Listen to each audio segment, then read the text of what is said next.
Fala pessoal, tudo bem com vocês? Como eu avisei há 2 semanas, quando a gente soltou o podcast 1 com o Cauê Oliveira, a gente já tinha pensado desde o começo fazer um episódio em 2 etapas, porque senão a conversa ficaria muito extensa.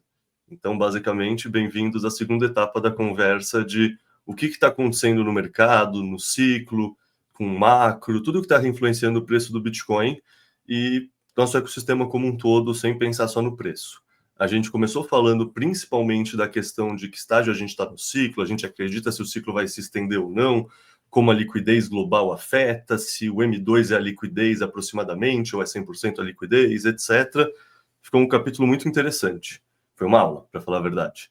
E agora vamos falar desse ponto mais específico, que é o que está trazendo de demanda, o que tem diferente desse ciclo, sabe? O que são, entre aspas, as instituições que estão participando. Para isso, eu pensei em falar de 3 grandes temas com o Cauê hoje. Então, para já começar te dando boas-vindas, Cauê, a gente já falou em off, mas se não ficou no monólogo aqui, cara, bem-vindo. E deixa eu já te perguntar, esse ciclo meio que está extremamente correlacionado aos ETFs. Desde a aprovação da BlackRock, quando a gente sente que a gente está saindo... Aprovação não, quando a BlackRock ainda com pedido, na verdade, né? Que a gente sente que a gente está saindo do bear market e que, puta, tem esperança no horizonte, o Bitcoin não morreu, o Bitcoin vai ver um novo ciclo de alta, até a aprovação dos ETFs, não só da BlackRock, como de todas as outras empresas, né? Acho que é 12 ou 13 ETFs spots ao mesmo tempo no total. Esses ETFs se tornam os ETFs mais bem-sucedidos da história do lançamento. Conta um pouco assim de tudo que você observou esses últimos 3 anos sobre ETFs, como isso está influenciando os ciclos, o que isso muda no padrão do mercado, isso muda o tipo de players que estão chegando, quem compra os ETFs, assim, sei lá, eu tenho certeza que você estudou por meses vários aspectos diferentes desse assunto. Então, conta pra gente um pouco tudo o que você já viu e o que você pensa sobre isso. Bom, primeiramente aí, obrigado pelo convite para esse segundo round. É sempre bom estar discutindo essas coisas e nós dois aqui, se deixar, a gente gravaria 10 episódios desse aqui e nem veria o tempo passar. O que eu acho super interessante, eu recomendo inclusive para todo mundo, tá, pessoal? Se você tem um tópico que você gosta e conhece alguém que gosta do mesmo tipo de tópico, faça esse tipo de experiência de ficar debatendo aí por horas, porque isso é algo que traz uma capacidade de absorção de conteúdos de forma muito mais avançada do que se você fizer sozinho, né? Então, eu sempre estou debatendo com outras pessoas que têm visões iguais e diferentes às minhas, né?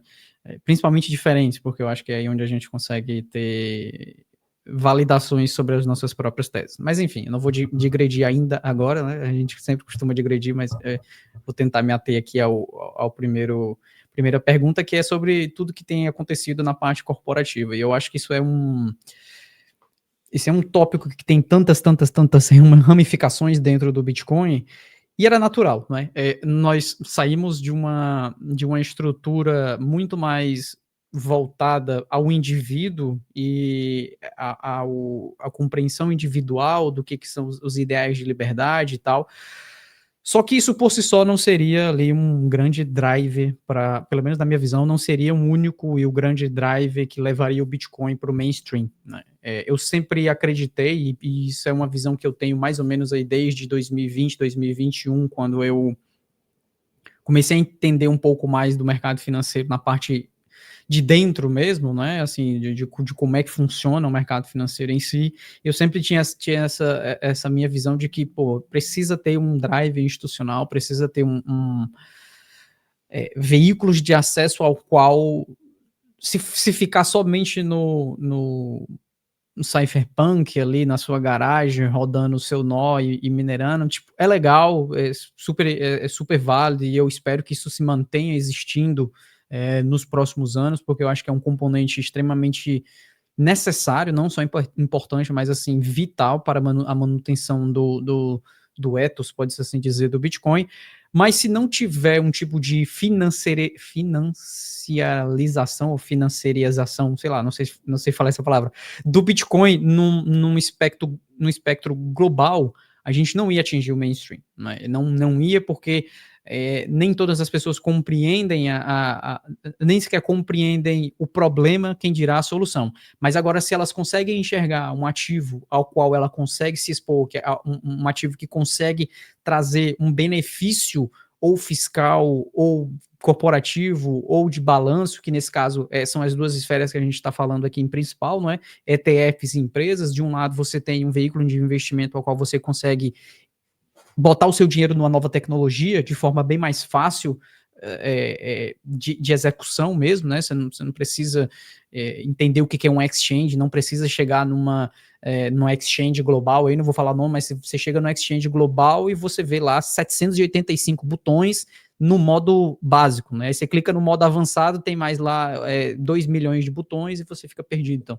Então os ETFs, ele trouxe uma capacidade muito interessante desse capital fluir para o Bitcoin de modo muito simples, de um modo de execução ao qual já existia, de que muitos já tinham feito anteriormente, muitas pessoas já investiam em ETFs e só viram ali um novo ticker para alocar. Por trás dos panos existe todo esse fluxo on-chain, os ETFs são spot, eles acumulam Bitcoin on-chain, então existe toda uma parte que respalda esse investimento nessa commodity, né? Que o formato de construção dos ETFs hoje é muito similar a um ETF de commodity. Existe um emissor, existe um custodiante, etc. E isso trouxe esse veículo de acesso a esse capital. No lado da empresa, agora você também tem um acesso a esse capital, pode ser pelos ETFs, mas você tem um incremento de um ativo que até então tem sido o melhor ativo aí da última década, tem sido o melhor ativo dos últimos anos, no que diz respeito mesmo ativo, tá? E aqui eu não estou falando necessariamente da rede, talvez a rede a gente possa entrar num outro tópico e falar mais sobre on-chain, mas na parte do ativo em si, não trouxe a capacidade de você alocar dentro do seu balanço uma moeda barra commodity barra ativo que não necessariamente está vinculada a uma jurisdição, que não está exatamente vinculada a um tipo de economia. Isso é muito similar àquilo que já era buscado, entre outras formas aí de alocação global, né? Muitas empresas melhoram as suas finanças através de gestão de fluxo de caixa consciente, ou seja, pegar a parte do seu fluxo de caixa e posicionar dentro de um ativo que consiga rentabilizar, e isso daí melhora em diversos aspectos, né? Para qualquer pessoa que já estudou finanças corporativas sabe que da mesma esfera que funciona para o indivíduo, funciona para uma empresa. Se ela tem se ela possui finanças mais saudáveis, é muito mais fácil ela depois futuramente levantar capital, é muito mais fácil ela fazer rounds de investimento, né, de equity, ou até mesmo futuramente fazer levantamento de capital via IPO, né, via bolsa de valores. Se a empresa não tem uma situação financeira saudável, é muito difícil ela chegar nesse aspecto. E hoje você consegue melhorar a saúde financeira da sua empresa utilizando Bitcoin. E tem muitas empresas que fizeram isso daí. Inclusive, tem um gráfico, eu não sei se eu vou achar exatamente esse gráfico aqui agora, mas era um gráfico que eu tinha guardado, e eu me lembrei agora, que mostra muito bem a strategy, né, em relação ao caixa das outras empresas, né, em relação ao caixa das principais empresas lá dos Estados Unidos. E uma coisa que você consegue perceber muito bem é que o caixa da strategy, ele teve uma melhoria muito grande, tá aqui, achei.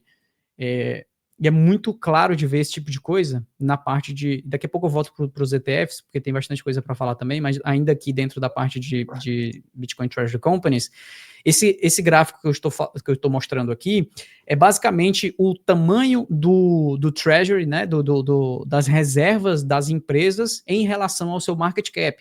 E olha que curioso, a maioria das empresas, Amazon, Google, Microsoft, Apple, Meta, etc., elas têm um market cap muito mais inflado em relação ao tamanho dos ativos que elas possuem em sua posse, né? E a empresa mais tradicional que possui um balanço de ativos realmente robusto em relação ao seu market cap é a Berkshire Hathaway, mas é uma empresa de investimento, é natural que ela tenha um balanço robusto. As outras empresas aqui de tecnologia, elas tendem a ter um market cap muito mais inflado.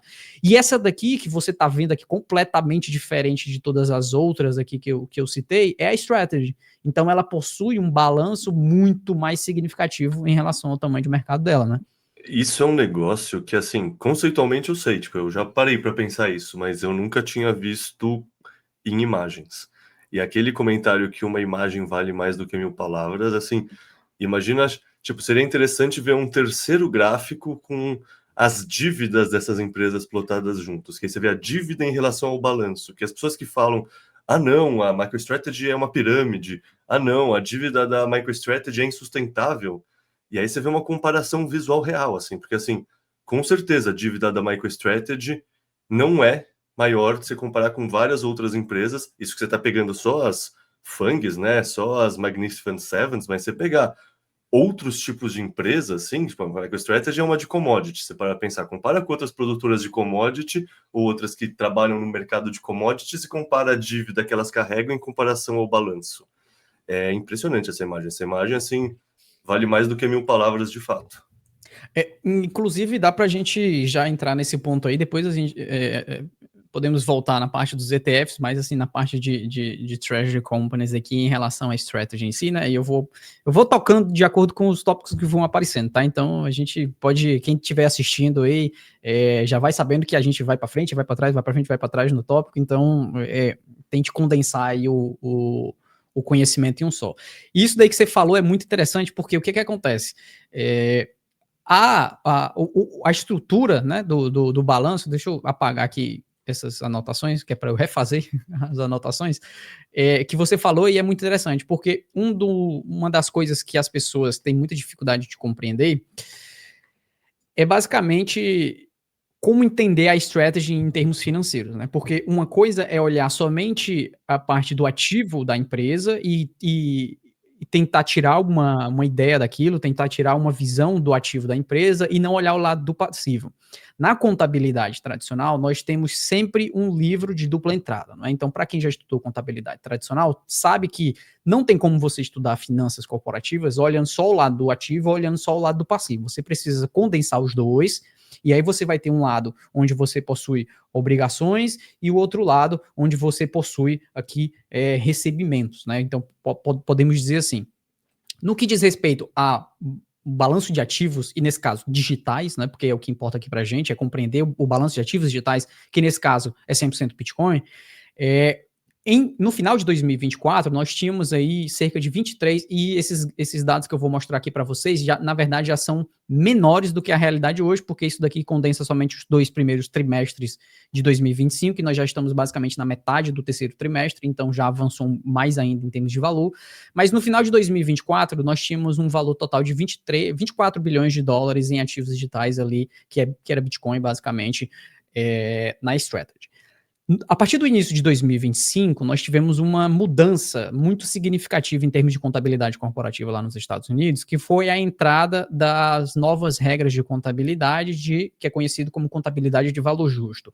Para quem me segue no Twitter, se alguém não me segue, depois entra lá, @CauEconomy, vai saber que eu estava falando disso aqui já desde 2023 e passei 2024 falando. Passei o ano de 2024, se você jogar no meu Twitter e colocar lá contabilidade de valor justo, você vai ver que eu passei o ano de 2024 inteiro falando que o maior driver que vai puxar preço, o maior driver que vai puxar a absorção de Bitcoin, compra de Bitcoin, não é o ETF que vocês estão olhando agora, não é as baleias comprando aí, é basicamente essas mudanças de contabilidade, porque muito provavelmente a gente vai ter uma enxurrada de Bitcoin Treasury Companies chegando a partir do momento que mudar essa contabilidade. Porque o que tinha antes, né? Antes, você, quando contabilizava o balanço de ativos de uma empresa que possuía ativos digitais dentro dela, você contabilizava de forma completamente desigual, né? Completamente irreal. Por quê? Porque antes era contabilizado da seguinte forma. Um ativo digital, quando ele subia, você não informava nada em termos de demonstração de resultados. Ou seja, ele não te dava nenhum tipo de resultado positivo. Entretanto, quando o preço desse ativo digital caía, você era obrigado a reportar prejuízo não realizado. Então, por um lado, você não pode reportar lucro não realizado, mas por um lado, você será obrigado a reportar prejuízo não realizado naquela sua posição. O que, por natureza, ao longo do tempo, só vai te prejudicando. Né? Porque se você só vai reportar para os seus acionistas, para o seu board, etc., prejuízos, aquilo ali não vai ficar legal para você. A partir do início de 2025, não. Agora você vai contar o valor desses ativos ao valor justo que eles têm, seja para cima, seja para baixo. E isso daqui adicionou mais 17,9 bilhões de dólares na contabilização contábil, ou seja, no valor contábil desses ativos, já entrando em 2025, o que jogou aí a quantidade de ativos da Strategy para 64, 65 mais ou menos bilhões de dólares, tá? Agora, como eu já falei, né, não existe, não tem como você olhar somente a parte do lado dos ativos, você precisa olhar também o lado dos passivos, e aqui entra algumas coisas, né, existem, primeiro, dentro dos passivos, você vai ter dívida, que é aquisição de capital, e você vai ter gastos, né, que acaba sendo um passivo também, e esse tipo de passivo, nesse caso aqui em específico, é tido como obrigações fiscais. E aí você vai ter cerca de 6 bilhões de dólares em obrigações fiscais aí no segundo trimestre de 2025. Então, você precisa contabilizar tudo. Além das obrigações fiscais no lado do passivo, você vai ter dívida de longo prazo, e aqui você, basicamente, aquilo que foi emitido de dívida conversível, e essa é uma das formas de captação de recursos que a Strategy utiliza, é uma dívida a qual ela emite basicamente um bond corporativo e você consegue emprestar dinheiro para a Strategy e no momento do vencimento dessa dívida você tem uma opcionalidade, essa opcionalidade é basicamente você pode converter essa dívida em ações da empresa ou receber em cash, né? Receber o seu pagamento de volta. Qual era o benefício de você converter esse valor em cash? É que no início da dívida você vai estar com o preço das ações tabelado, pode-se assim dizer, eles vão fazer da seguinte forma: você empresta dinheiro para a Strategy vai dizer, olha, eu vou te dar tantos aqui de ações e essas ações estão no valor X. Se no dia do vencimento essas ações estiverem no valor Y, que vai ser bem mais alto do que o valor X, você vai ter um ganho de capital expressivo aí, e é aí onde está o trade, né? É nesse ponto que está o trade para boa parte dos institucionais que estão alocando via dívida conversível.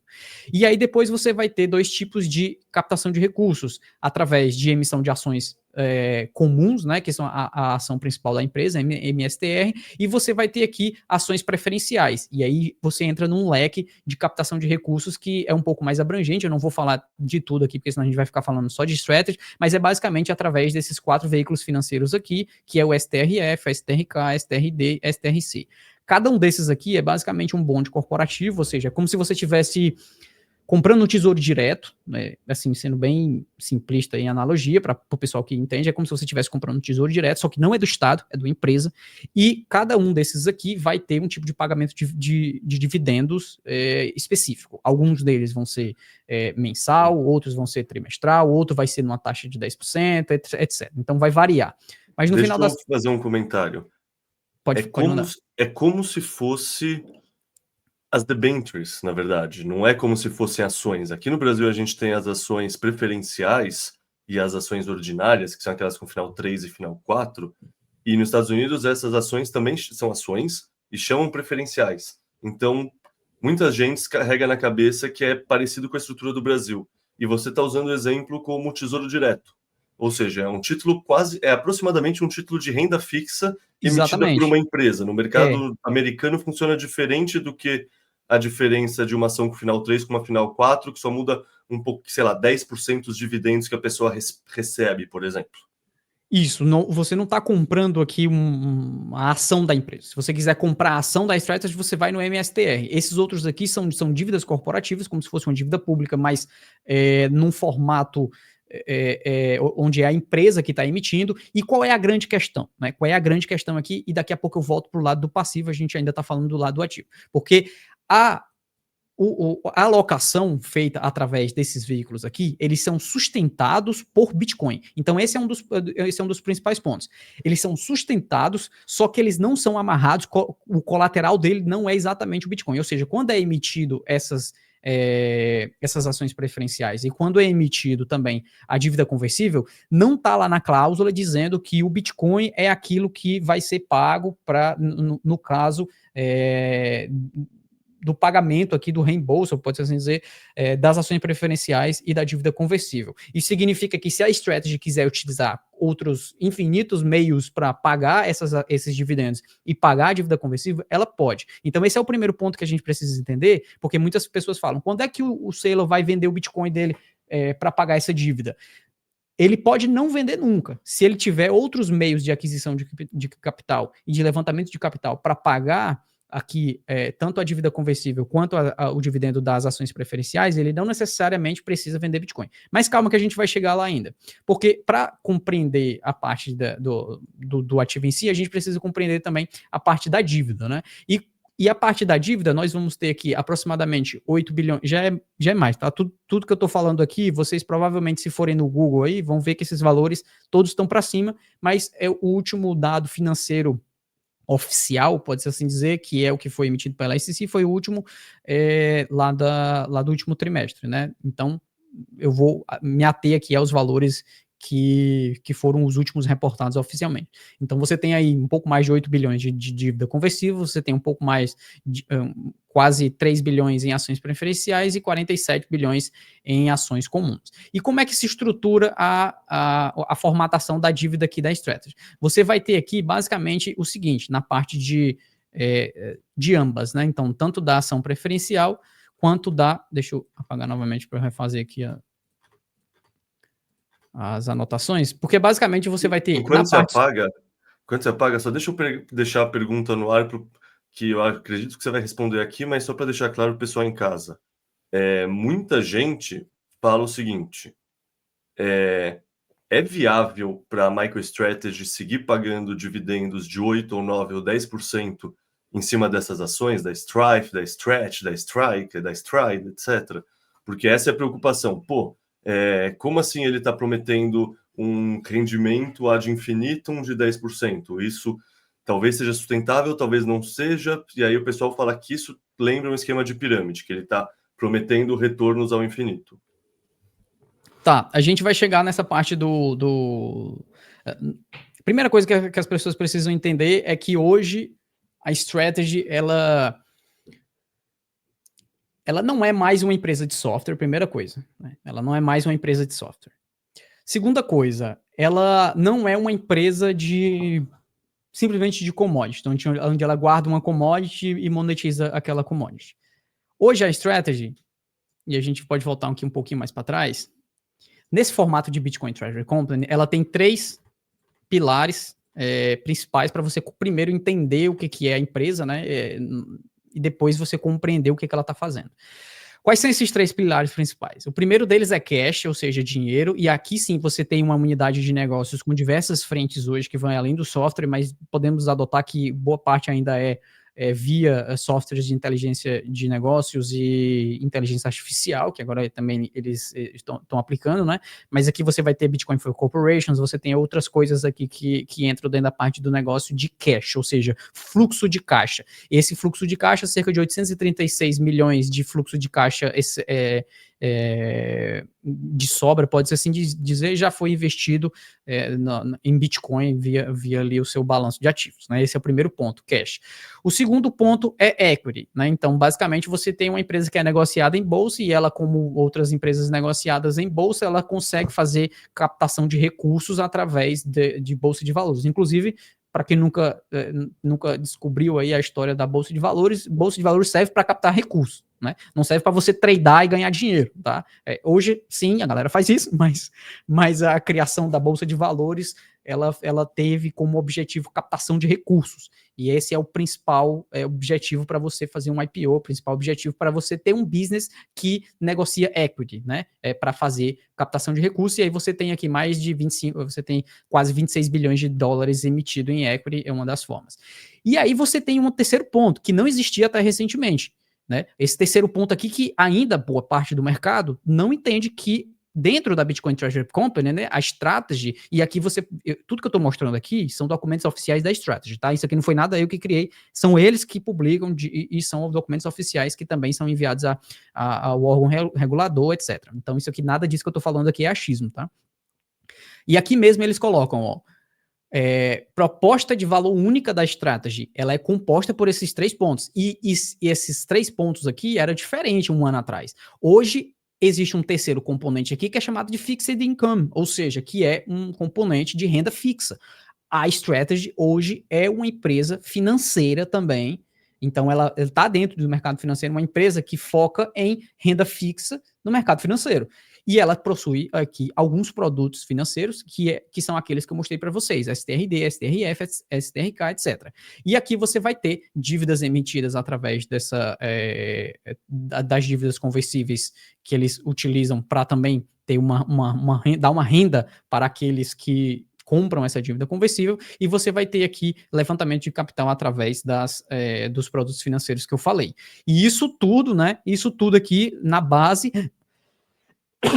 Desculpa, isso tudo aqui na base é basicamente para dar valor a tudo aquilo que é o core business, ou digamos assim, o coração da estratégia de balanço da empresa, que é o Bitcoin. Ou seja, no meio disso tudo aqui, você vai ter um ativo que respalda tudo aquilo que está sendo criado.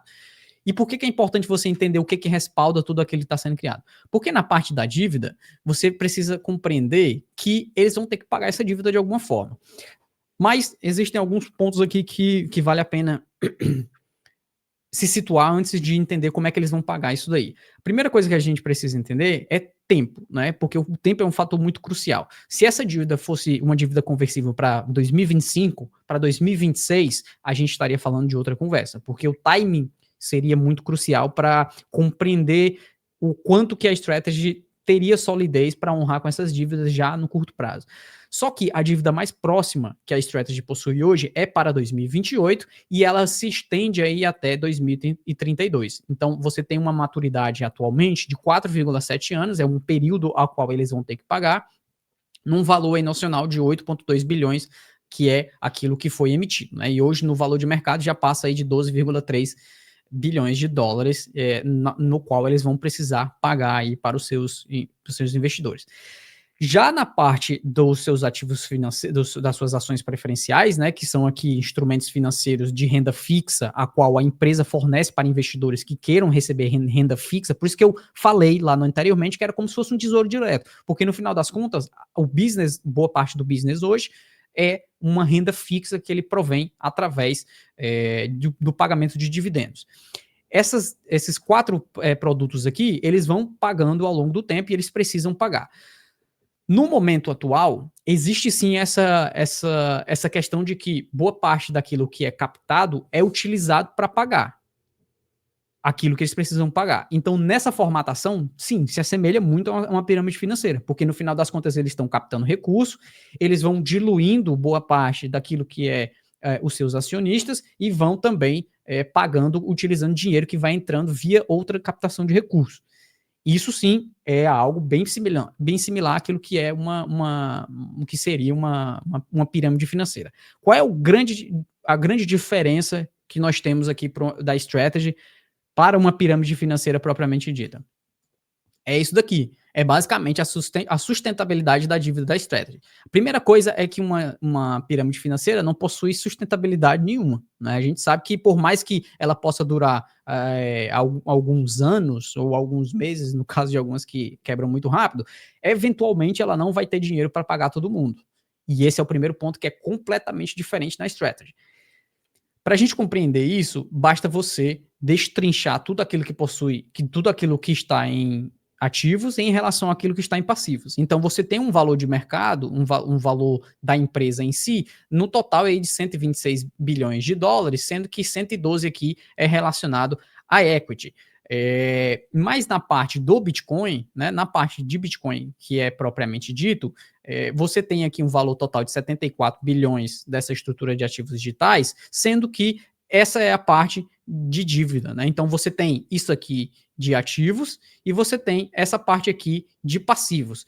O ativo que a MicroStrategy possui é hoje muito maior do que o passivo que ela possui. E se você fizer destrinchar mais relacionado àquilo que eles vão ter que pagar de dinheiro, né? Ou seja, aquilo que é relacionado às conversões que eles vão ter que pagar, a dívida conversível que eles vão ter que pagar em dinheiro, em relação àquilo que eles possuem em caixa, ou seja, o quanto é que eles vão ter que pagar e o quanto é que eles possuem. Nós estamos falando de uma relação de 74 bilhões de dólares em Bitcoin para 5 bilhões de dólares que eles vão ter que pagar em cash, né? Então, aqui não é ali de conversão de ação, mas que eles vão ter que pagar em cash. Isso significa que só da dívida conversível, eles possuem 15 vezes de cobertura. Eles conseguem pagar 15 vezes a quantidade que existe de dívida atualmente com o dinheiro que eles possuem em Bitcoin. Tá?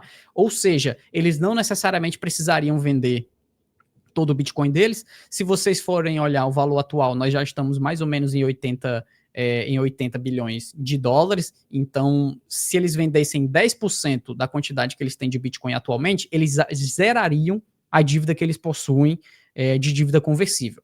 E aí você me fala, mas e na parte das ações preferenciais? É o mesmo racional. Você vai ter aqui STRD, o STRK, e deixa eu apagar, que é para eu riscar de novo enquanto eu falo, 0,58 bilhões de dólares, bilhão de dólares nos 4 produtos financeiros que pagam dividendos anuais, e você vai ter aí os mesmos 74 bilhões que era o valor do último trimestre, né? 74 bilhões de dólares em Bitcoin das suas reservas. Isso significa que no pagamento de dividendos, eles possuem 120 anos de pagamento de dividendos já garantidos hoje. Então, se eles quiserem parar com tudo o que eles estão fazendo atualmente e só pagar o dividendo de quem já comprou esses produtos financeiros, você vai ter aí 120 anos garantidos de recebimento de renda fixa. Né? Isso é curioso. Agora você precisa projetar os cenários negativos, né? Obviamente, isso daqui foi um cenário projetado com o preço do Bitcoin a 118 mil dólares. Nesse momento a gente já está abaixo, mas se a gente fosse mais abaixo ainda e o Bitcoin caísse 75%, o que eu acho que hoje não é muito uma realidade, hoje, né? Eu tô falando hoje. Daqui uns meses a gente pode discutir de novo essa questão, mas hoje não é uma realidade, eu não vejo o Bitcoin caindo 75%, a não ser que, sei lá, cai um asteroide aí na Terra, né? E aí a gente volta a discutir. Mas se o Bitcoin cair 75% do valor hoje, ainda sim nós teríamos 18 anos de pagamentos de dividendos mantidos aí. Então, essa é a grande diferença de uma pirâmide financeira para a strategy. Ela possui o dinheiro em caixa via Bitcoin e esse Bitcoin pode ser utilizado no momento que eles acharem que for necessário, no momento onde não precisar mais reciclar essa dívida, eles podem começar a pagar tanto os dividendos quanto a dívida conversível na totalidade durante muitos e muitos e muitos anos, sem fazer mais nada novo, né? Ou seja, sem reciclar, sem abrir novas linhas de negócio, sem transformar esse holding de Bitcoin num dos maiores bancos de Bitcoin que pode existir aí no futuro, né? Que aí já entra um outro tópico. Então, tem basicamente essa diferenciação entre o que é a strategy e o que é uma pirâmide financeira. Mas eu vou deixar tu falar aí um pouquinho aí que... Em outras palavras, eu acho que é importante deixar claro, assim, a MicroStrategy não tem riscos? Sem dúvida ela tem. Mas os riscos são basicamente o Bitcoin. Tipo, se o Bitcoin for a zero, se o Bitcoin cair para 5 mil reais, mil dólares e ficar estabilizado assim por décadas, tipo, sem dúvida existem riscos para a MicroStrategy, mas é por isso que ela começou como um investimento que primeiro atrai Bitcoiners, porque se você é um Bitcoiner, meio que você não considera esse risco um risco tão plausível assim. Tipo, depois que começam a chegar outras pessoas atraídas pelaquela supervalorização dela em relação a outras ações, outros investimentos, sei lá, a partir principalmente de novembro, novembro do ano passado, ela estava realmente em mania. Chegou até 500 dólares, hoje em dia ela deve estar 300 e poucos dólares por ação.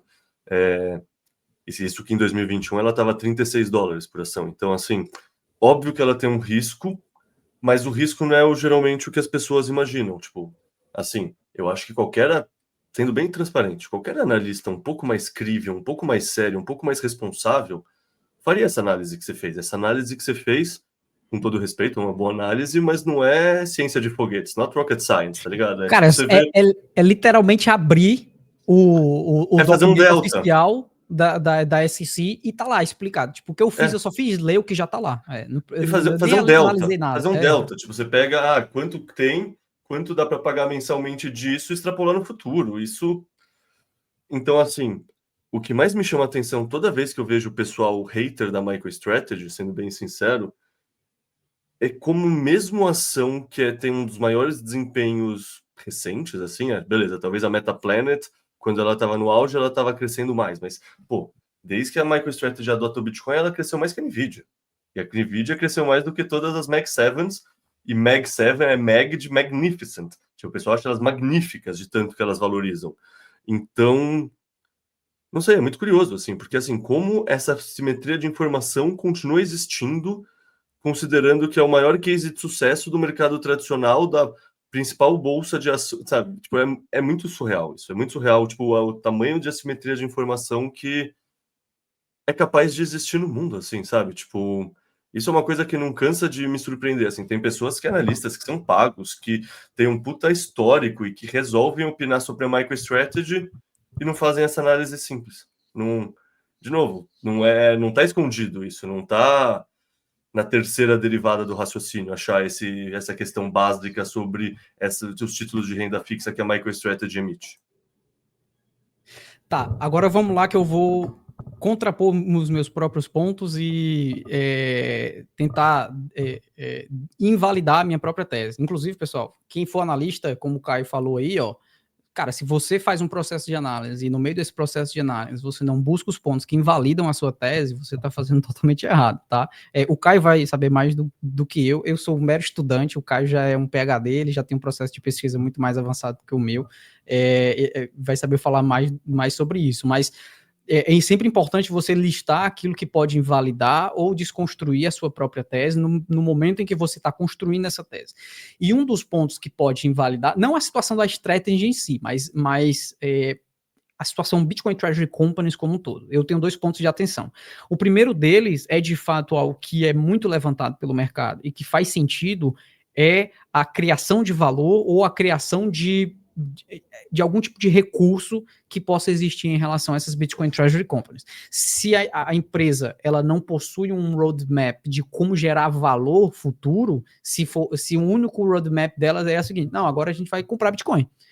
Tá, mas e aí? Não, a gente vai comprar Bitcoin e comprar, pronto. Beleza, no sentido de balanço corporativo, eu tenho uma empresa aqui de produtos médicos, e eu tô falando porque existe uma assim. Eu tenho uma empresa aqui de produtos médicos. O meu business é produtos médicos e o meu roadmap é para eu promover o meu negócio.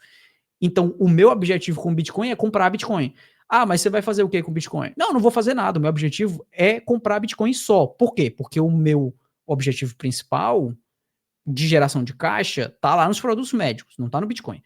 Agora, se você tem uma Bitcoin Treasury Companies que não tem uma linha de negócios, que não tem uma geração de valor nenhuma, e o único roadmap que ela apresentou até agora foi comprar Bitcoin, e na minha visão isso já é uma red flag. Por quê? Porque agora entra o segundo ponto. Qual é o segundo ponto?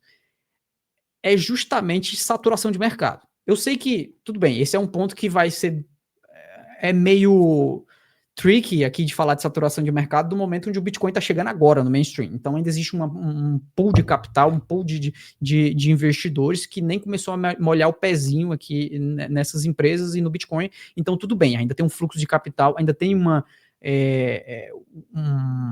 mercado endereçável muito grande para você começar a falar de... A maré ainda vai subir para todos os barcos, mesmo os barcos que estão furados ainda vão ser erguidos pela maré.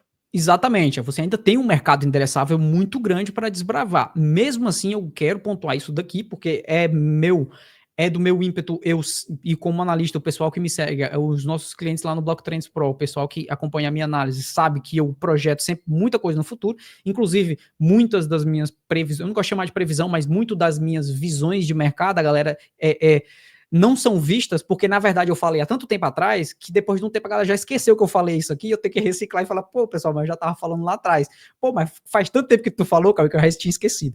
E um dos pontos é justamente isso, que muitas das Bitcoin Treasury Companies, elas não são estáveis como é a strategy hoje. E no momento que você acaba copiando várias, ou seja, você vai fazendo várias Bitcoin Treasury Companies com o foco somente em acumular Bitcoin e crescer o valor ali da ação você não está gerando grande coisa e, obviamente, isso pode se configurar numa bolha, né? Pode-se assim dizer. Esse é um formato de bolha, e bolhas acontecem em todo o tempo, tá, pessoal? Não existe bolha só no formato ali de 2009 e 2001. Existem micro bolhas que acontecem em vários mercados, e a gente, inclusive, pode estar vendo uma dentro do ramo de inteligência artificial. É o que a gente vê muitas pessoas falando, principalmente o pessoal que é mais desse mercado. Eu não sou, então, não vou emitir uma opinião tão sólida em relação a isso.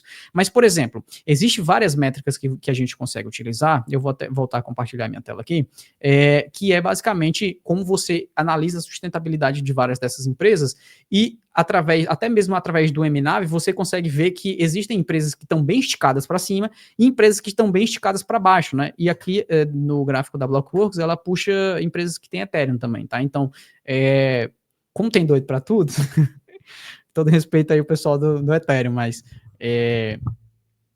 eu acho menos sólido você ter qualquer outro tipo de ativo digital em caixa que não seja o Bitcoin, não é? Porque você, no final das contas, você está adicionando riscos aos quais o Bitcoin não possui, né? Então, quando você coloca o Bitcoin dentro de balança, a primeira coisa que você deve pensar, e eu, se fosse fazer se fosse construir uma treasury, Bitcoin treasury, numa empresa, a primeira coisa que eu faria é, primeiro a gente vai listar todos os riscos que existem dentro desse movimento. E quando você lista os riscos para qualquer outro tipo de ativo, você adiciona outras camadas de risco que o Bitcoin não tem, né? Principalmente ativos que possuem DAOs, ativos que possuem esse tipo de coisa, porque no final das contas você está esquecendo ali, você está deixando uma camada de decisões externas à sua empresa. No Bitcoin, não tem camada de decisão externa à sua empresa. A camada de decisão externa é algo que está completamente descentralizado e você não fica meio que dependendo ali de uma... Bom, enfim, mas aqui eu já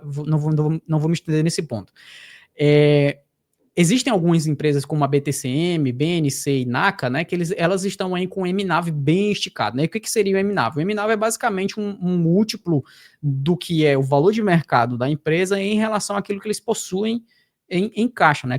Em relação àquilo que eles possuem aí no seu balanço. E algumas empresas, de fato, estão bem esticadas, e quando a gente coloca o BTC Yield versus o MNAV, né, que é esse gráfico aqui do MicroStrategist, que é um relatório bem interessante sobre o Bitcoin Treasury Companies, a gente consegue ver as empresas que têm maior nível de volatilidade e menor nível de volatilidade em relação o MNAV, ou seja, como é que o mercado percebe essa estratégia, né? Como é que o mercado precifica essa estratégia dessa empresa em relação à quantidade de Bitcoin que essa empresa consegue acumular, que é aquilo que é o chamado de BTC Yield, né? O BTC Yield, na verdade, é basicamente uma métrica que mostra quanto você consegue acumular de Bitcoin ao longo do tempo para sustentar essa sua estratégia. E se você vê bem aqui no canto das mais estáveis, ou seja, aquela que tem o BTC, que tem o MNAV não muito esticado, nem para cima nem para baixo, e tem um BTC Yield constante, ou seja, o que isso significa? Significa que o mercado percebe essa estratégia de forma a precificá-la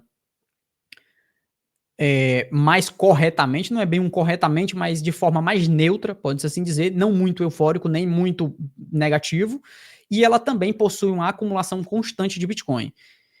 E outra aqui que também está em uma empresa que eu acho muito interessante, que é a Sandland Scientific, que inclusive está com um MNAV relativamente baixo, né? A SMLR está com 0,74 de MNAV com uma acumulação constante de Bitcoin. Eu acho a SMLR uma empresa bem interessante. Isso aqui não é recomendação de investimento, eu só estou falando do que está no gráfico, tá, pessoal? Não vão achar que eu estou mandando vocês comprar qualquer uma dessas ações. Para mim, eu só mando a galera comprar Bitcoin. Qualquer coisa em relação a outras coisas aí eu deixo para outros analistas. Mas você vai ter aqui várias empresas aqui, né? Ó, você vai ter várias empresas nessa camada superior que elas não possuem um MNAV próximo de 1. Isso significa que a precificação do mercado está muito descolada daquilo que eles possuem em caixa, e também elas possuem o BTC Yield baixo. Isso significa que a acumulação de Bitcoin que eles têm é fraca. Eles compram uma vez aqui e depois não compram mais, ou compram um pouquinho aqui e depois demora muito tempo para comprar mais um pouquinho depois. Significa que ela não tem uma acumulação constante de Bitcoin, a qual vai dar valor para esse fluxo de caixa, no caso de uma Bitcoin Treasury Company em si. E aqui você vai ter várias empresas, né?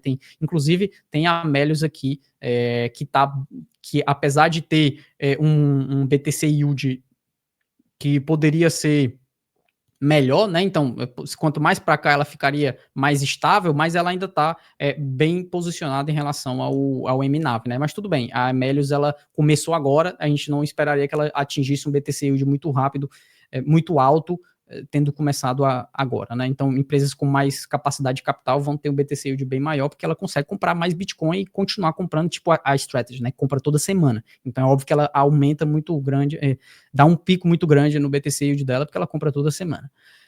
Mas isso só para mostrar aqui para o pessoal que nem toda Bitcoin Treasury Company é igual, nem toda Bitcoin Treasury Company é a Strategy, que tem finanças ok. Essa análise que a gente fez aqui, nós precisaríamos fazer da mesma forma para todas as outras 100, tá? Então, para você entender cada uma, você precisaria analisar ativos e passivos de cada uma delas, e se você fizer isso, eu te garanto que você vai achar aí pelo menos algumas dezenas delas com umas finanças bem tricky, tá? Assim, nos olhos de qualquer tipo de pessoa que estudou contabilidade vai achar assim, meio esquisito esse balanço aqui.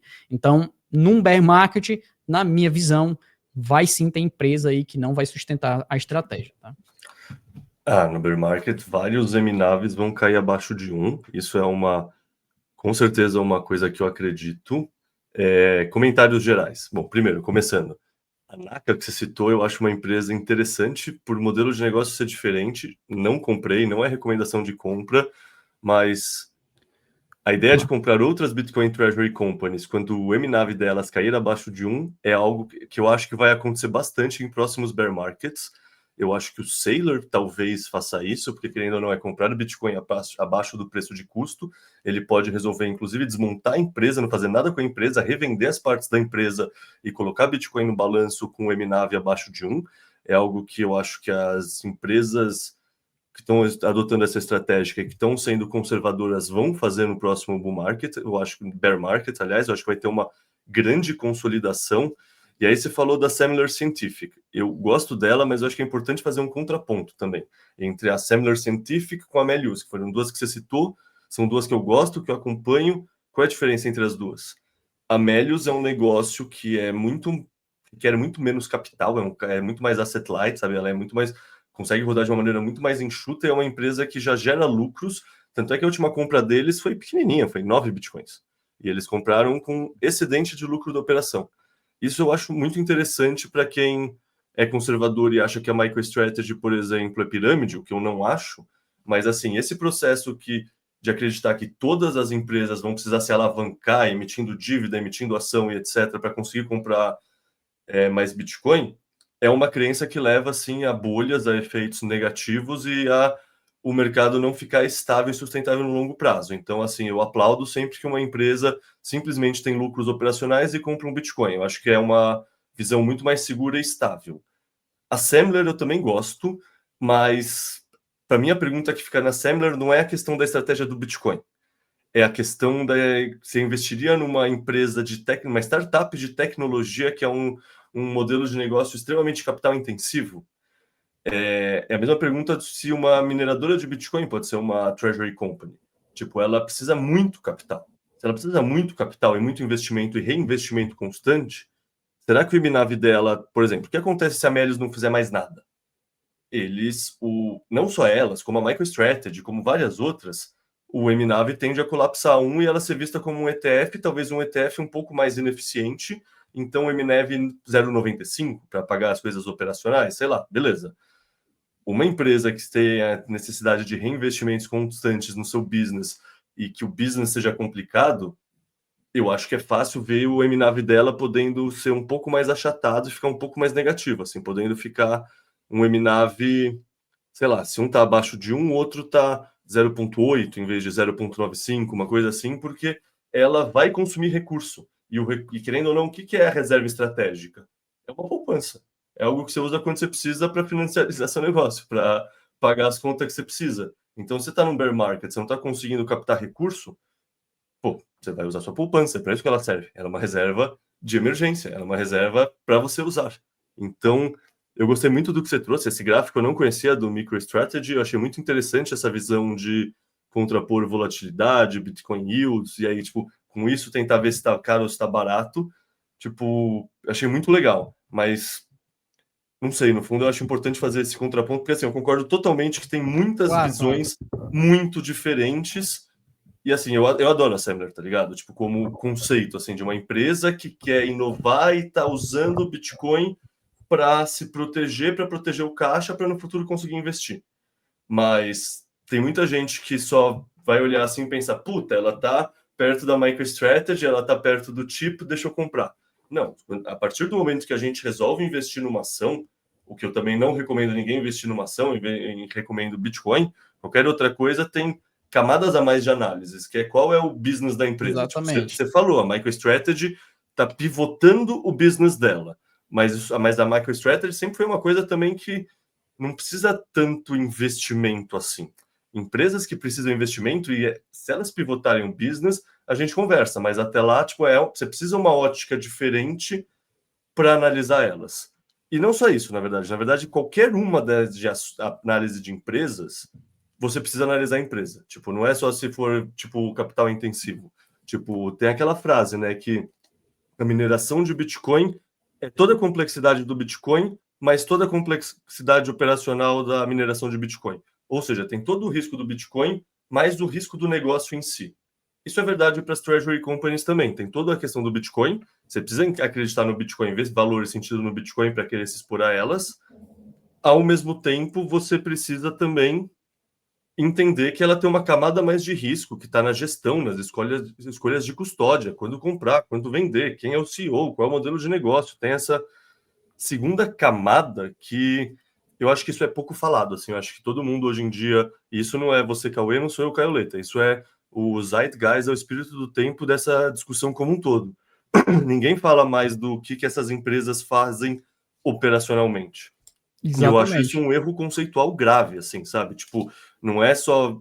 Eu não tô falando que você faz isso, por favor. Mas, sabe, não é só olhar o MNAV e falar, putz, esse aqui tá com o MNAV 4, esse aqui tá com o MNAV 2. Deixa eu shortear uma e deixa eu comprar outra e tentar fazer um long short, qualquer coisa assim. Não... Tem empresas por trás disso e elas fazem coisas. Isso precisa ser levado em consideração também, em poucas palavras. Não, 100%, eu concordo totalmente. Inclusive, foi por isso que eu trouxe o ponto de que essa parte aqui do gráfico, eu falei da Senla e da Melius como exemplo, mas assim, você vai precisar analisar cada caso, né? No final das contas, para você compreender essas empresas, você vai precisar olhar cada empresa especificamente, e por isso que eu trouxe o primeiro ponto de que quando a empresa ela não tem esse modelo de... Eu, na minha visão de conservador, em termos de investimento, né, eu obviamente preferiria empresas que têm de fato esse tipo de fluxo de caixa constante, que tem finanças mais estáveis. Mas enfim, concordo 100% aí com o que você falou. Essa parte de ações de empresas, eu já pulo aí para a galera do mercado tradicional que está se desbravando em relação a isso. Por mais que eu tenha estudado muito essa parte de Bitcoin Treasury Companies, eu ainda prefiro a compra de Bitcoin aí para a galera que está nesse mercado. Muito menos arriscado, tem autocustódia, não tem o risco Americanas, imagina. Você já tem, mas tudo bem, quem tem capital, quem quer diversificar, quem quer... se bem que diversificar é uma palavra que né, a gente sabe que é complicado. A gente poderia gastar um tempo aqui falando sobre essa palavra, mas para você que tem interesse em se expor a outros mercados, aí tem várias opções, né? Não sei se você sabe quem é o Wilson Cavanhaque. Há um tempo atrás ele fez uma camiseta que eu conversei com ele dando a ideia da frase. E, de novo, isso não é recomendação de investimento. Cada um que estude por conta própria, não confie, verifique, toma suas próprias conclusões. Toda forma de diversificação é uma forma de ter menos bitcoins. Isso é uma dessas verdades dolorosas da vida.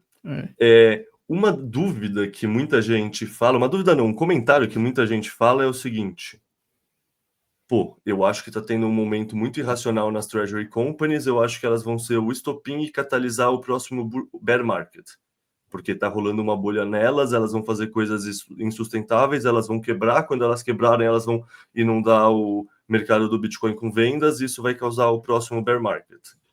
Eu tenho minha opinião, mas antes de eu falar minha opinião, qual é a sua resposta para isso?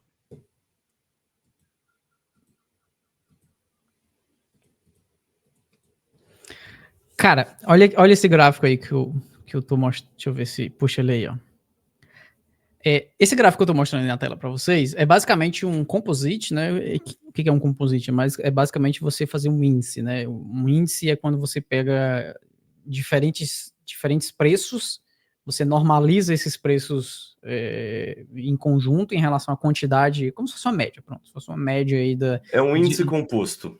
Um índice composto, né? Então, para explicar para quem não entenderia o que é um índice composto, é basicamente aí uma relação média de quê? Disso aqui, né? MSTR, Metaplanet, SMLR, Capital B, e todas essas porradas de empresas que estão listadas aqui, né?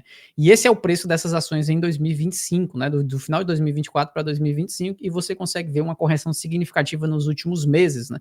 Inclusive, se você olhar muito bem esse gráfico aqui, você já diria que a bolha estourou. Se você olhasse somente o gráfico do Composite, você vai poder perceber aí que nós tivemos aí alguns meses de bolha, e você já teve o movimento corretivo aqui. E nada disso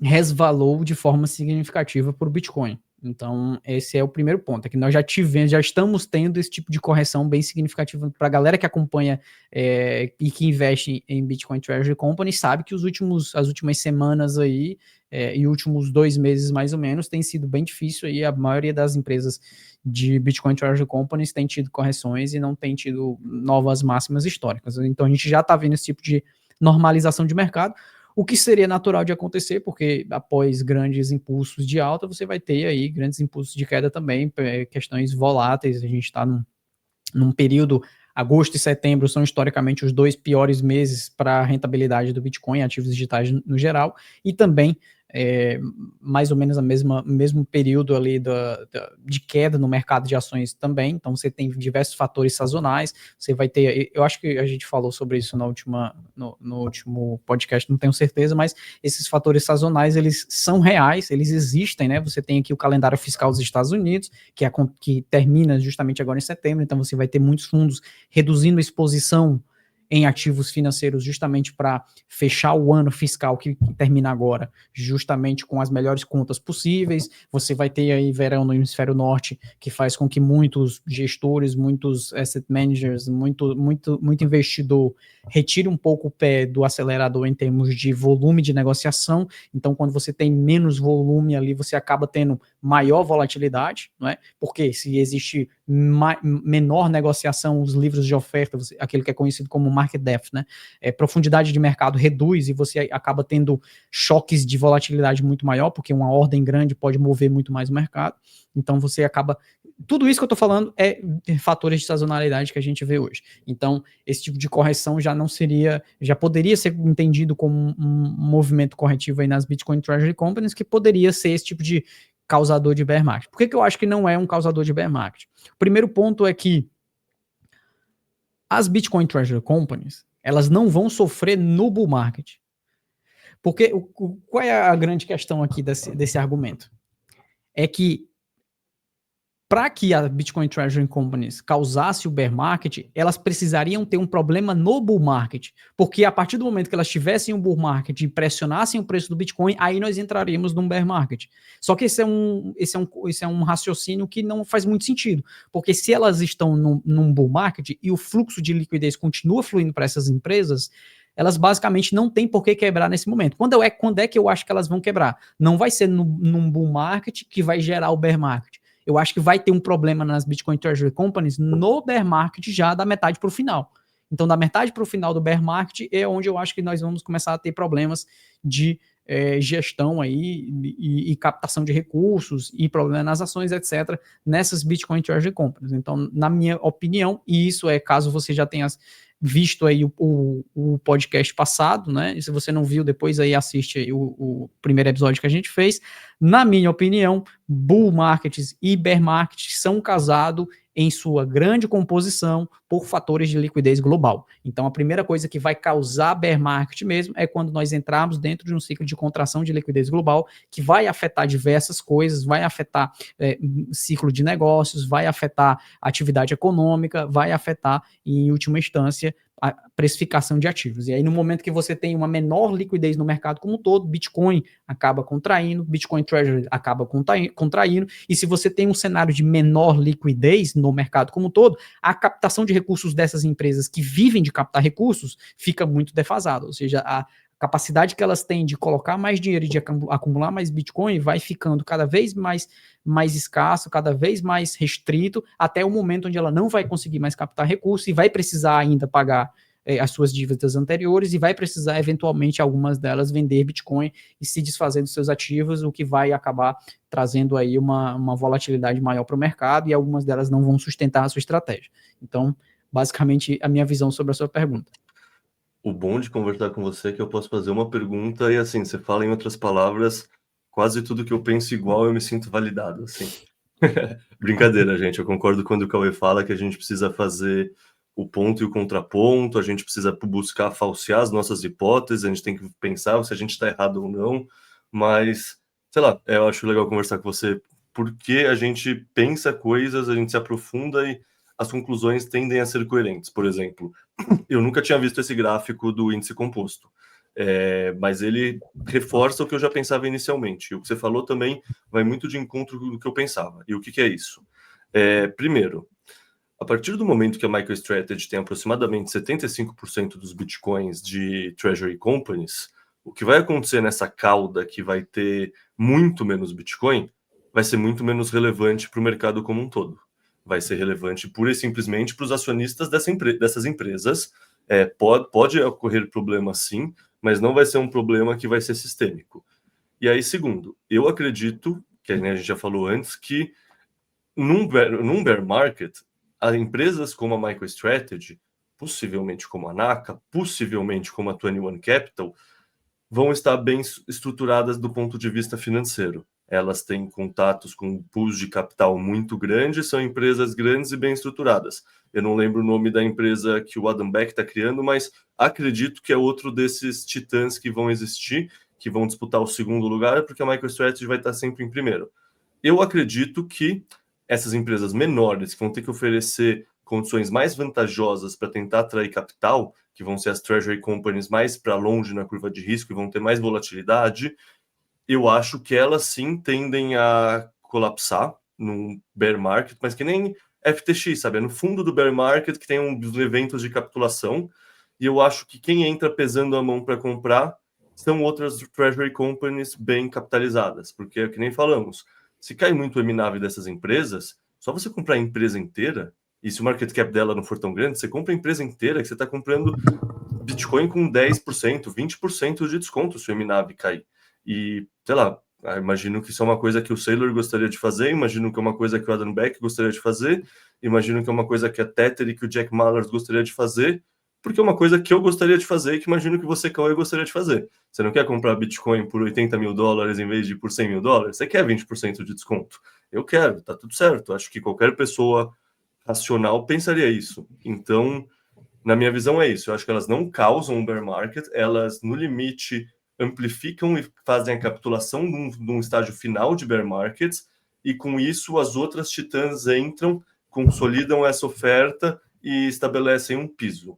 Eu sei que eu geralmente não gosto também de tentar adivinhar o futuro, mas esse é um cenário que me parece muito plausível se a gente pensar como as coisas estão estruturadas hoje em dia e tentar projetar isso no futuro como aconteceria.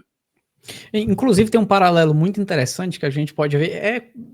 Não é exatamente igual, mas em termos de corporativo e crescimento da indústria é muito parecido. Entre 2020 e 2020. Não, entre 2019 e 2021 foi quando nós tivemos aí o boom das exchanges, né? Então, tinha um surgimento de muitas exchanges entre 2019 e 2020, 2021, e muitas delas, né, a gente começou a discutir a parte das Proof of Reserves já mais para o final do bull market, né? Quando a gente começou a falar de Proof of Reserve, tá? E isso era só assim, bem granular, era um negócio assim, bem muito pouco, alguns bitcoiners mais como é que eu posso dizer, o chapéu de alumínio, né, que geralmente quando tem um Bitcoin é chapéu de alumínio, você só precisa esperar, porque um dia ele vai estar certo, cara.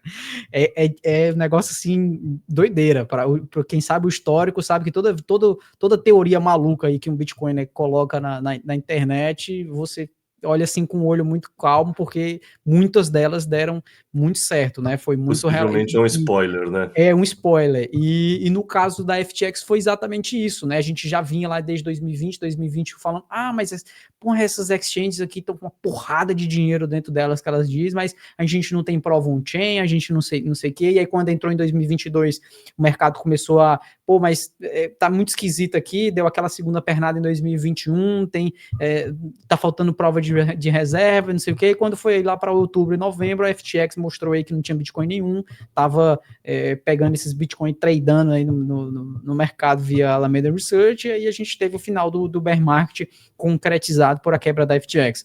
Eu acho que a gente pode ter pode muito bem ter um cenário muito similar, né? A gente vai estar discutindo isso agora já no bull market, falando das Bitcoin Treasury Companies, vai chegar, o mercado vai fazer topo, a liquidez vai virar, a gente vai entrar no bear market, a gente ainda vai estar discutindo sobre Bitcoin Treasury Companies, e em algum momento lá a gente vai ver, cara, tinha Bitcoin Treasury Company que estava nadando pelada, a gente só está vendo agora, e aí ela toma uma chibatada para baixo. Eu acho que pode muito bem acontecer esse tipo de cenário aí no próximo bear market, né? Mas, novamente, e isso foi uma coisa que eu falei lá em 2022, na verdade foi no início de 2023, eu fui convidado para um Spaces, nem lembro onde é que foi um Spaces aí de algum exchange, ou alguma coisa, ou alguma empresa aí de cripto mesmo, né? Não de Bitcoin, é uma empresa de cripto aí do Brasil, e o pessoal falando, mas pô, a FTX foi uma tragédia, foi muito mal para esse mercado, isso foi, toda essa quebradeira da FTX foi algo muito negativo para o mercado. Eu falei, cara, eu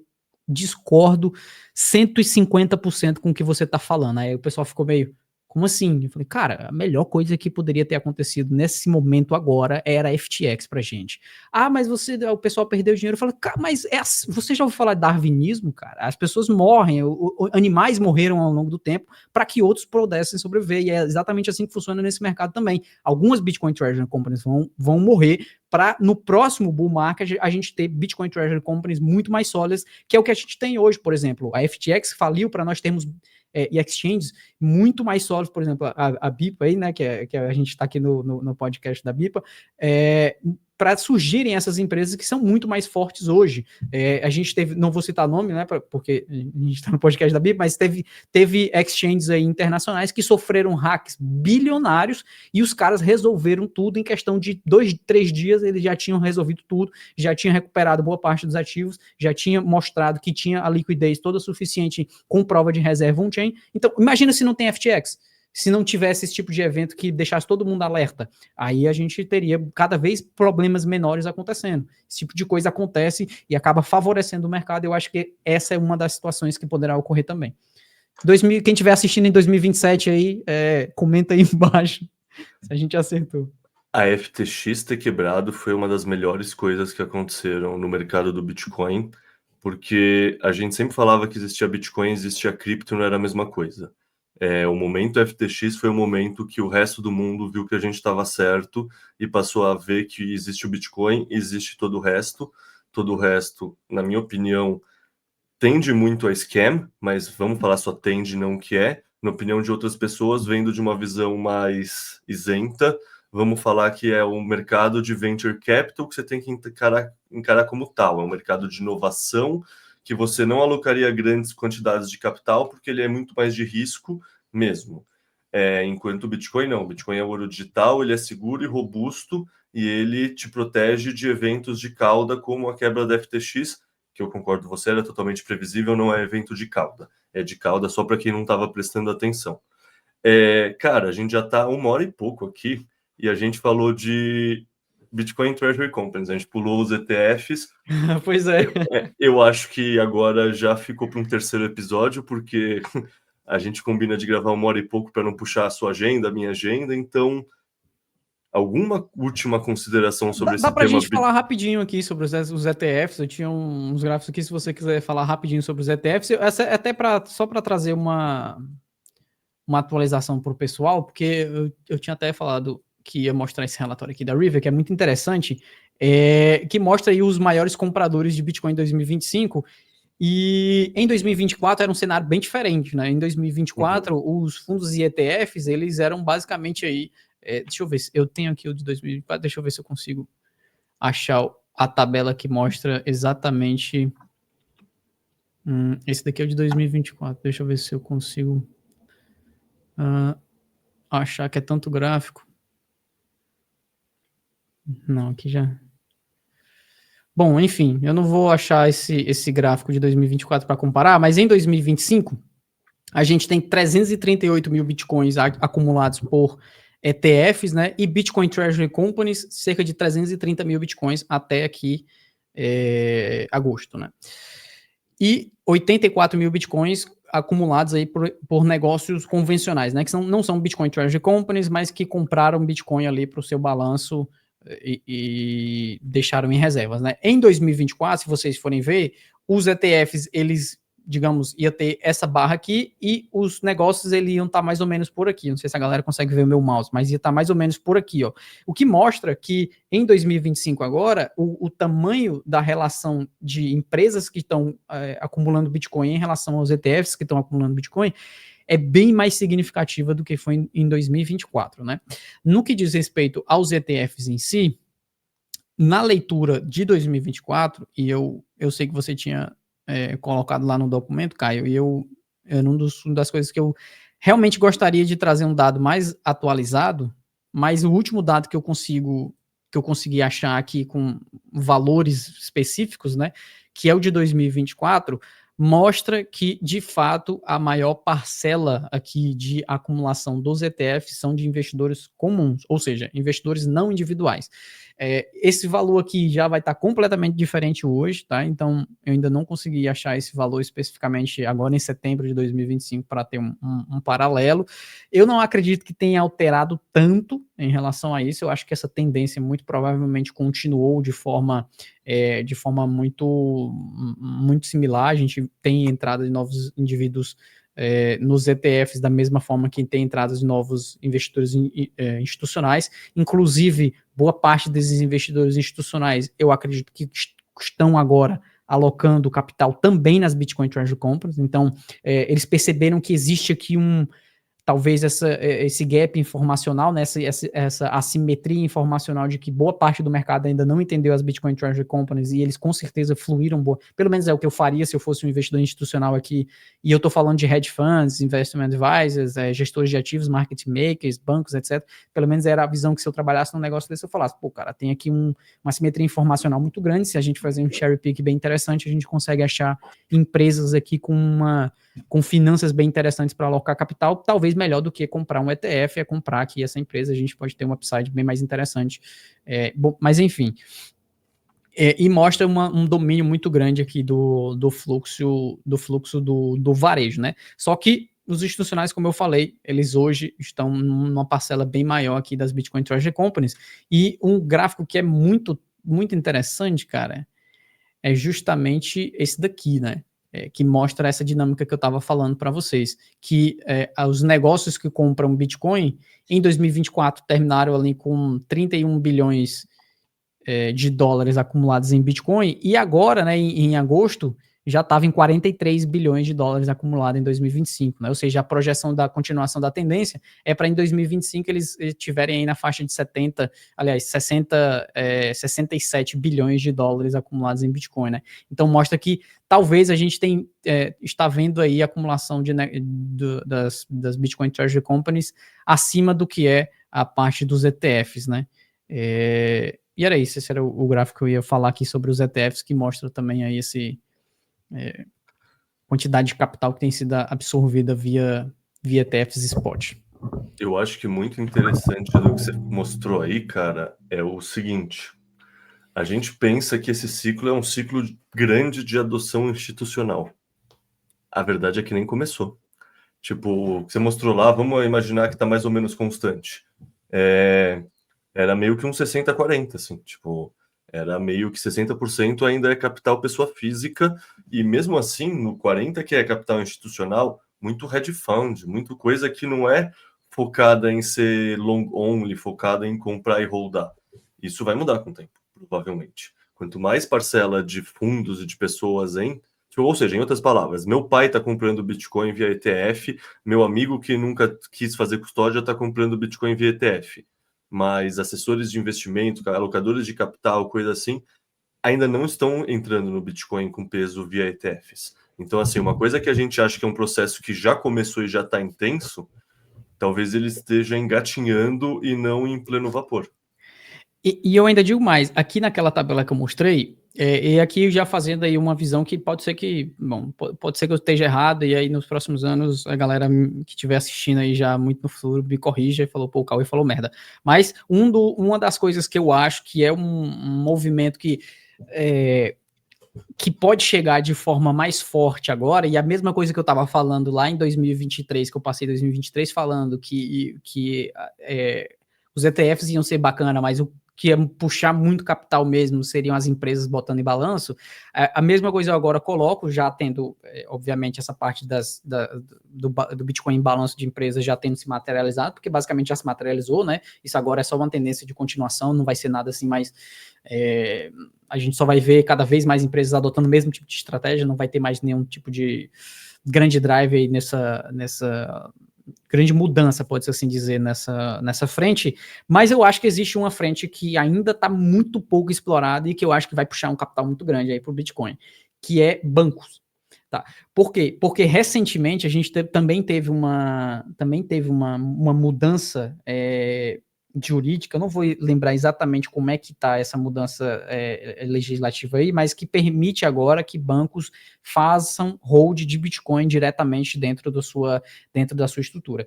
Então, na minha compreensão, eventualmente todo banco vai fornecer serviços de Bitcoin e não vai só oferecer serviços relacionados à negociação, etc., mas também vai oferecer produtos financeiros em Bitcoin, que é o que a Strategy faz hoje, já pioneirizando. Então, eles pioneirizaram a estratégia de balanço corporativo, né?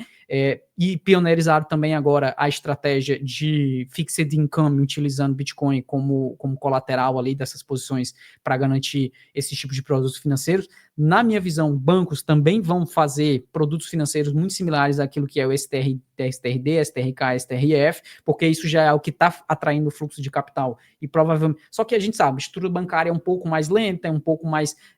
Tem um compliance muito mais exigente, etc. Então, isso tende a ser um pouco mais lento do que uma empresa de capital aberto, e ainda mais lento do que uma empresa de capital fechado, né, que as coisas funcionam mais rápido. Mas eu acho que sim, na parte de negociação, fornecimento de produtos financeiros de renda fixa também, e no próprio balanço dos próprios bancos. Eu acho que tem por mais que sejam universos bem diferentes, e a gente sempre trouxe essa perspectiva de que o Bitcoin ele veio para desbancarizar. Hoje eu acho que talvez o Bitcoin ele vai se... Eu não vejo isso, né? Eu não vejo um cenário onde, cara, agora o Bitcoin venceu, não existem mais bancos. Cara, na verdade vai ter bancos de Bitcoin, né? Eu acho que os bancos eles vão integrar a tecnologia do Bitcoin e vão integrar o ativo Bitcoin dentro do seu core, porque é algo que os usuários querem, né? No final das contas, esses bancos precisam servir as pessoas e as pessoas vão tendo interesses ali, e a gente vê esses movimentos crescendo, principalmente hoje mais em bancos digitais, né? Bancos que são mais assim pró-tecnologia, e eventualmente aí nos bancões mais tradicionais. Inclusive, a capitulação do JP Morgan é um exemplo assim muito esdrúxulo, muito claro para qualquer pessoa que não entendeu ainda essa minha tese de que bancos serão aí um dos principais drivers futuros pós-ETFs, pós-Bitcoin Treasury Companies. Aí o próximo passo seria bancos chegando nessa jogada. Eu concordo, assim, 100%, 200%, assim, a ideia de que a gente ia disruptar todos os bancos é uma ideia que eu já tive também.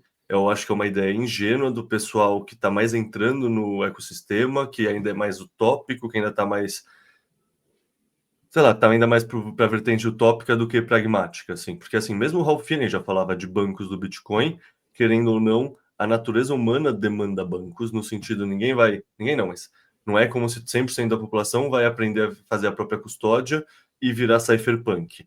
E assim, o que é um banco se não o tipo de negócio que existe que lida com capital nos últimos 500, 600 anos na história da humanidade? Então, assim, acho que nunca existiu um cenário que o Bitcoin se expandisse, crescesse, fosse adotado e que os bancos não se envolveriam, sabe? Acho que qualquer pessoa que pensava nisso como um cenário base estava sendo ingênuo. E eu, no comecinho da minha trajetória, já fui ingênuo nesse sentido. Tipo, você consegue sim ser o seu próprio banco, você consegue sim não precisar dos bancos, você consegue sim fazer muitas coisas muito interessantes com o Bitcoin. Esse é um uso muito legal, valorizo muito ele. Acho que ele nunca vai ser amplamente difundido para as massas.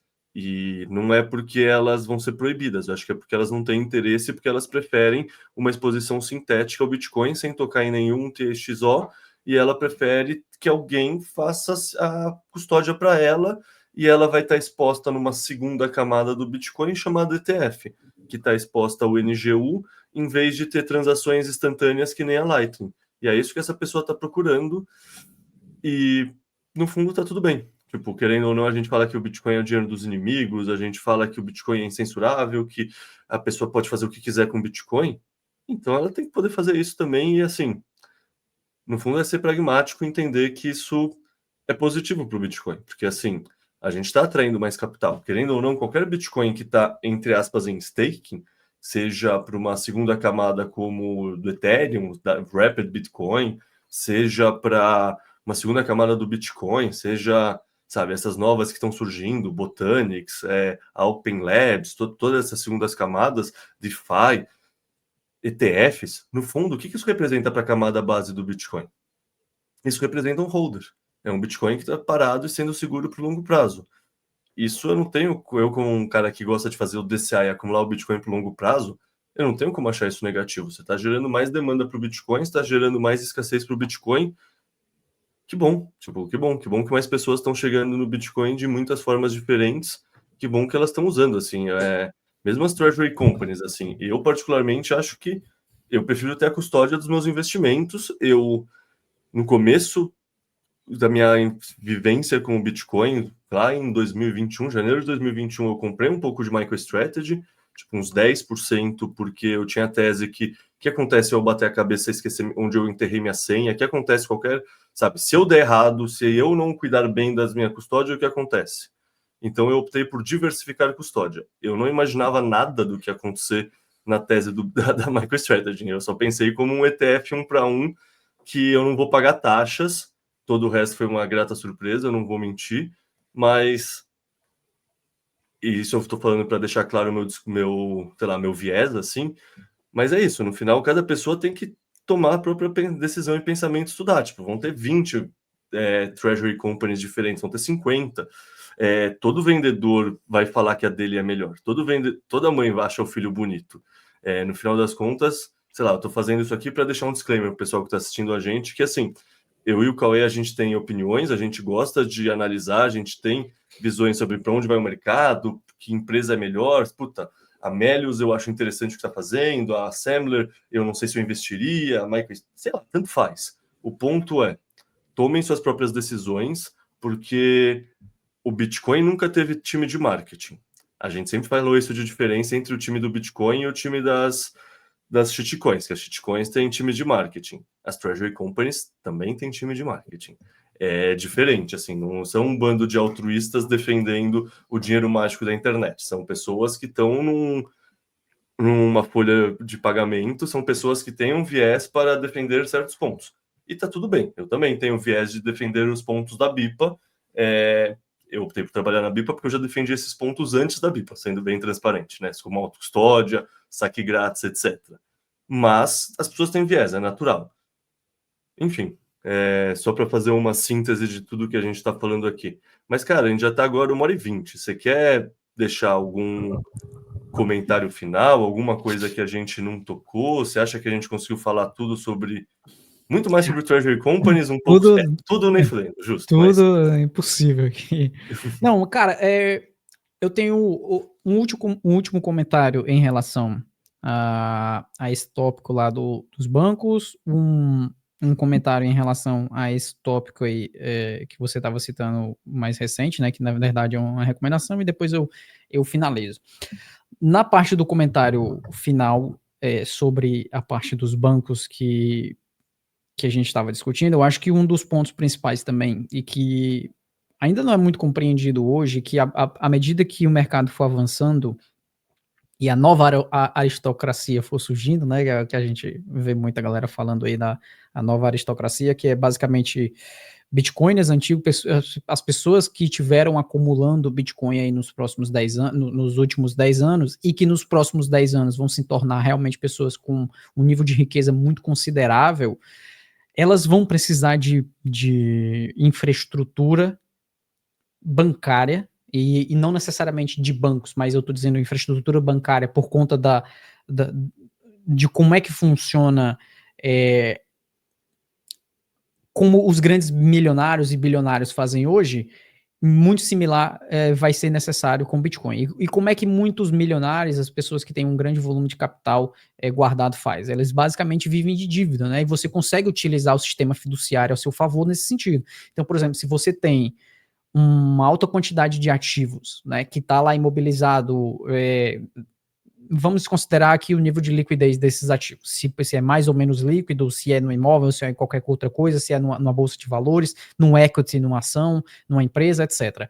Mas o que você pode fazer? Colateralizar esse ativo e tomar dívida num banco, e basicamente existem muitos milionários aí que vivem de dívida, vivem colateralizando os seus ativos e gastando esse valor, gastando dinheiro através dessa dívida, e depois, quando os ativos sobem, eles repagam a dívida e tomam mais dívida, ou seja, fazem aí uma bola de dívida contínua que existe através do sistema financeiro fiduciário. O que muitos podem argumentar, e aqui não vou me estender nesse ponto, mas que vale a argumentação do sistema de crédito que nós vivemos hoje, né? Porque o nosso sistema é baseado em crédito, e isso já foi incorporado dentro da estrutura financeira familiar, e aqui eu estou falando nem do sistema de crédito governamental, né, na emissão de dívida do governo, mas dentro do sistema de crédito familiar que existe também, e sistema de crédito corporativo também.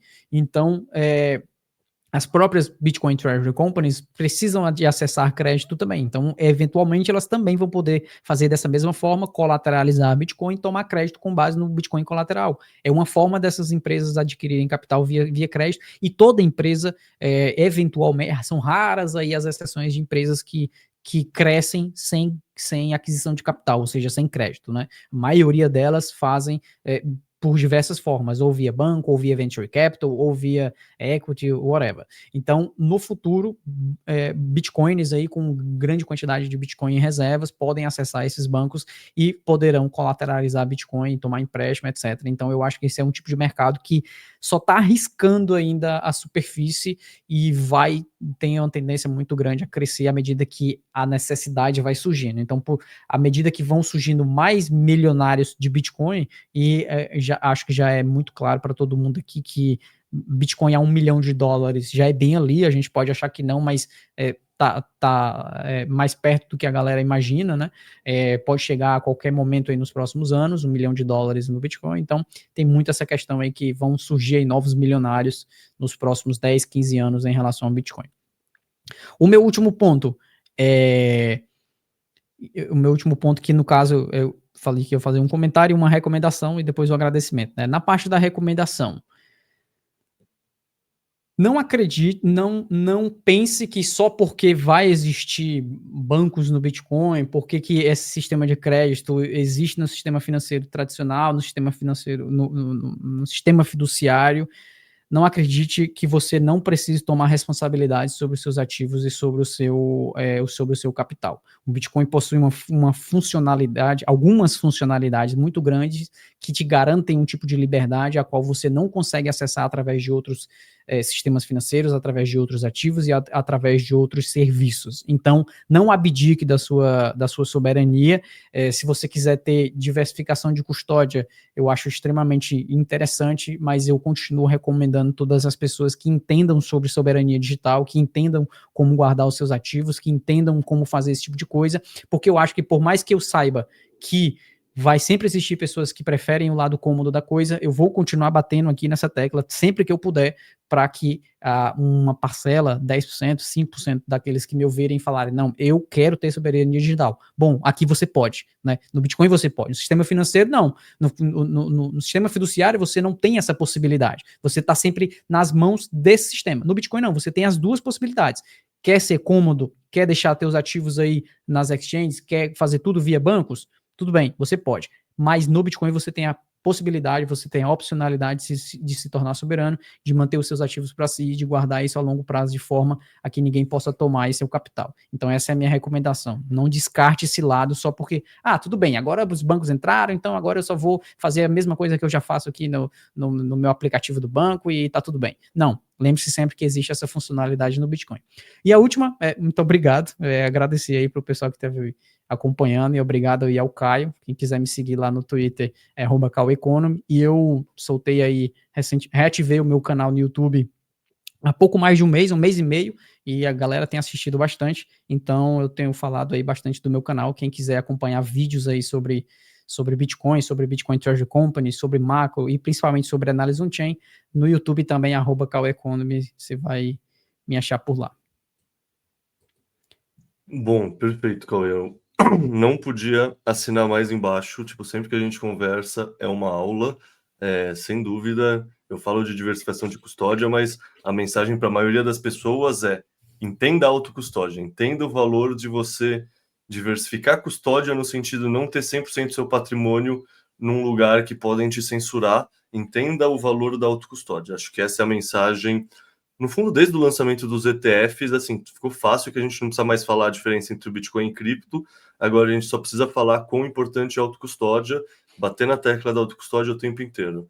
E, cara, como sempre, um prazer, cara. Assino embaixo com o que o Cauê falou, sigam o canal dele, que tem muitas explicações muito boas, técnicas, profundas, querendo ou não. Vocês viram nesses últimos podcasts que a gente gravou as aulas que o Cauê está dando, então sigam lá, que lá tem várias aulas, e o legal disso é que ele que propõe o tema, então ao mesmo tempo ele não cai nos meus vieses, ele pode construir mais coisas, então é interessante seguir pessoas diferentes para compor uma visão mais ampla de tudo o que está acontecendo. Cara, muito obrigado pelo seu tempo e é sempre um prazer falar contigo. Valeu, obrigadão.